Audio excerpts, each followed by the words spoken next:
Hello बच्चों, let's read the question first. हमारा question एक पैराग्राफ बेस्ड क्वेश्चन है and paragraph is talking about railways in the our country.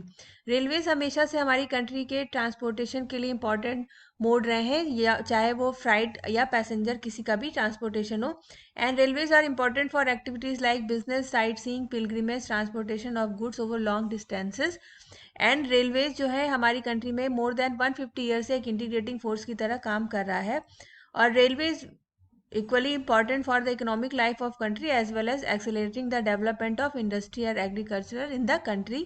And Indian Railways now recognized into 16 zones.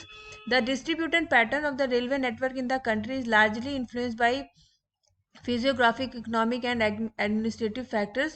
Northern plains जो है उनकी high population density, rich agricultural resources etcetera favourable condition provide करते हैं railway network की growth के लिए.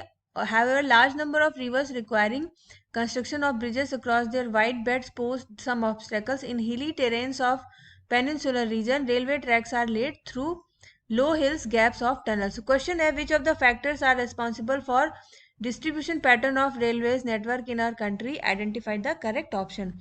Options है topographical factor, economic and administrative factors, social factors, and option D is A and B.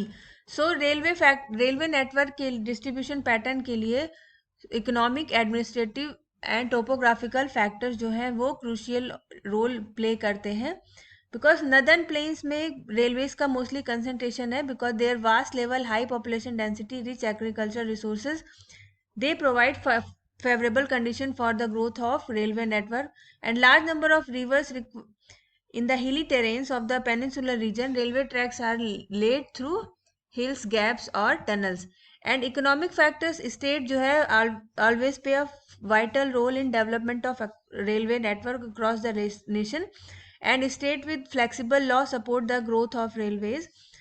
और जो हाईली इंडस्ट्रियलाइज एरियाज होते हैं उनमें रेलवे का डेवलपमेंट बहुत ही तेजी से होता है और बहुत बड़े लेवल पे होता है. एंड एडमिनिस्ट्रेटिव फैक्टर्स जो है they are also responsible for the concentration of the railway network in several areas. Because administration जहाँ पे जिस एरिया में अच्छा होगा और एक्सपेंशन ऑफ रेलवे को सपोर्ट करेगा स्टेट के थ्रू, वहाँ पे रेलवे नेटवर्क का कंसंट्रेशन ईजी हो जाता है. So the correct option is option D, that is A and B, topographical factors, economic and administrative factors. And social factors has do nothing to do in the networking of railways in our country. So the correct option is option D, both A and B.